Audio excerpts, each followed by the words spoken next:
Organizations. When you get squatted on all of your spots of places that you want people to find you, decide who's going to update these things. Decide who's going to manage these things. Make sure that it's not someone who's like, says they're going to do it, but they don't really have time to do it, and they kind of don't really have time to do it, and then it doesn't get done, and people get frustrated. Make sure it's people that actually have some dedicated time to do these things. They don't even necessarily need to be tech savvy. These tools are becoming so easy to use. You can just sit down with someone and go, ping, this is how you update it, this is how you do this, and this is how you drop a link in, and you're kind of done.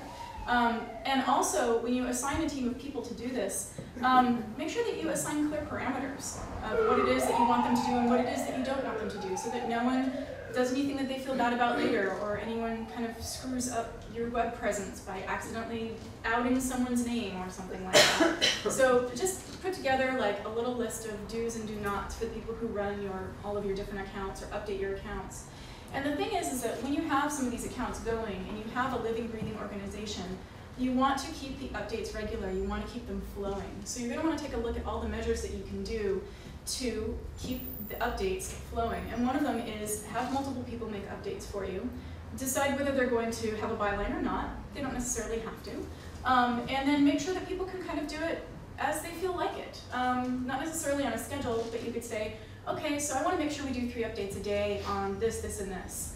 And then see who's available to do it. Make sure that, that they do it and that they're going to have fun doing it. And make it easy for them to do it. Say, okay, well, yeah, you can do it from your phone. It's cool. Your assigned tweet for the day you can do wherever you want and however you want. Just make sure that it gets done, and that's cool. So giving people the flexibility is really, really important too. Because otherwise it's going to turn into a chore, and that's going to bore the fuck out of everybody. You can also bridge your Twitter to your Facebook page, also to your fan page. And what that does is it sort of cuts the middleman on Facebook. It's nice because then you don't feel like you're updating 2 pages at once, like updating Twitter, and then you go over to Facebook and you hang out there a little bit, and you're just like, oh god, there goes half an hour. You can hook it so that and you just go into preferences in Facebook, which I know is a fucking nightmare. But you go in and you can just hook your Twitter in, and so what it does is it takes your tweets, puts them in your timeline, keeps your timeline refreshed, keeps everyone active, because people are checking your page all throughout the day and all throughout the night because they're looking at it from all over the world. So it keeps it dynamic and interesting, and what's also cool about it too, at least in my case, is that I've noticed that things that I tweet about turn into complete conversations on Facebook. And that's really exciting because it gives me a lot more to think about. I get more resources from people, I get to meet new people, find out about other educators, and also people get going in conversations and share links, and it's just a really cool thing. So, where is how people consume you? So, and this is not a terribly long one, but it is kind of important to kind of decide who you are before you go out. And also just make it so that who you are is accessible in a bite-sized chunk. And that's definitely applicable to people who do a lot of press and media stuff, and people who work for organizations who may do press and media stuff with the organization, so they can go, oh, here's the 2-line bio, or here's the page-long bio. If people want to cut and paste and go, oh, well, San Francisco sex information is an information that blah. And then that way you have a canned response. It saves everybody time, but it also lets you control your image a little bit more, which is really nice. Because then that way you're not kind of making it up every time, but also people aren't going to fill in the blanks. If you cut and paste something, if you have something, you say, no, this is actually what I sent you, then you have something to kind of fall back on. So I recommend putting together a bio, a long bio and a short bio, which is basically like a paragraph about you or your organization. It'll be in the About You section. And the reason I recommend a short one and a long one, 2 sentences for the short one, about a paragraph for the long one, is that some outlets are going to want something short, some are going to want something long. As you move through and you create different accounts in different places, there's always going to be an About Me somewhere, and you're going to go out of your mind if you're rewriting your About Me over and over and over again. It's a lot easier if you just have something and you cut and paste, you make it on your to-do list, and when something changes in your About You, say you change direction or something changes, like, oh, you got your degree and you want to add your degree to your About You, you know that you can just go across the board and hit them all and not have to worry about, oh god, this piece of information is getting lost over here.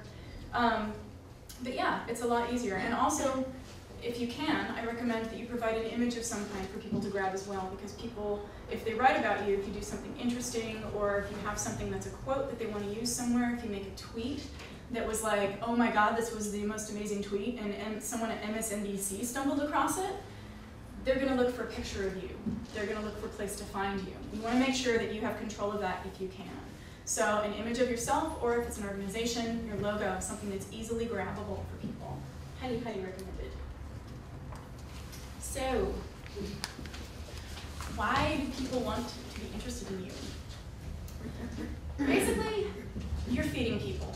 You're feeding a lot of hungry, hungry little mouths. They're looking for entertainment, they're looking for information. But they're mostly looking for entertainment. They're occasionally looking for information. So give them something good to eat. Give them something that they will come to your site for. Whether it's news, links, something of value, something they can almost hold in their hand and take with them when they go back out into the world, and something that makes them go, oh, I found this thing here, I wonder if I can find it there again, or something similar. So when you decide what your thing of value is that you're going to offer for people, and yes, be prepared to give it away for free, be prepared to be copied, be prepared to have people steal your work.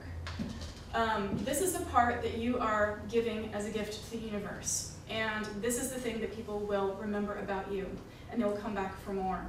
So, for instance, if it's a philosophical thing, like I'm a genderqueer sex educator role model, that's great. That's the piece of you that you give away. This is the activity that you model through whatever it is that you're doing on your site.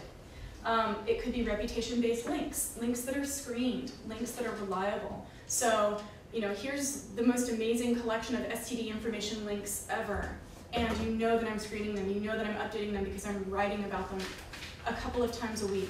So people can reliably come back to you for more information about this thing. Or actual, you can give them something actual like advice, answering their questions, entertainment, silly videos, audio files, reading lists, book reviews, and of course, sex information. So for instance, something that I've done is I made this podcast, which is basically me reading into my computer. And I read erotic stories, and every couple of erotic stories, I'll put out some sex information. I'll do basically a little sex info lecture. And what this does is it basically puts out some titillation and some entertainment for people that is, of course, sex positive and fun and all of that good stuff. And also peppers it with some sex information along the line. So people who maybe came for the titillation might hang around for the information as well, and that's worked out really well. It's also gotten me to be able to cross into different markets. That is incidentally why I'm on iTunes. iTunes does not allow pornography. iTunes does not allow anything that is supposed to be sexually titillating or sexually exciting, but they do allow sex information. So I've numbered my podcasts, so people go, where's number 67? And I'm like, it's over here on this other website. So people find me on iTunes through the sex information, and they go, hey, there's some stuff missing from this. I wonder where the rest is. And then I hook them back around and bring them back over to the website where they get all kinds of other good, juicy stuff. So yeah, so value. Offer something of value, be prepared to give it away, and have a lot of fun with it. And people will keep coming back for more. Make friends. This is an important point.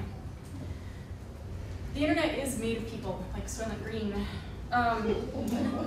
But it's made of people. It's all the people in this room, it's all the people outside this room. It is the room. People forget that the internet is made of human beings and that it's all about our relationships. It really is. And being online for as long as I have, this is like one of the most important things, is that it really is all about relationships and how you behave. And when you think about going out there, you're going to find a lot of people hating on you. You're going to find a lot of people loving what you do and supporting you tooth and nail to the death. And you're going to find people who are your allies, and you're going to find people who are just instantly going to be your enemies. My recommendation to you is to see them all as allies, even people that don't like you. People that don't like you are always an opportunity to show what you do is cool. So make friends. When you establish yourself online, make as many friends as you can. Don't, be a jerk about it and be like, I'm adding 50,000 people to my account, because the 50,000 people will be like, who the hell are you? But just kind of as you move through, take the time to stop and be like, hey, thanks for commenting. Oh, cool, this is wonderful. Go to people's websites, leave a comment where you're just like, this was an awesome post. And just make friends as you go along, and understand that it's an aggregation. You will aggregate friends, and after a while, you will have a ton of connections, and people will remember you when you go places. And it'll surprise you. People will bring you things that remind them of you as they go through their travels on the internet, and your base goes stronger and stronger and stronger, and whatever it is that you're trying to do with your online presence will become a lot easier for you.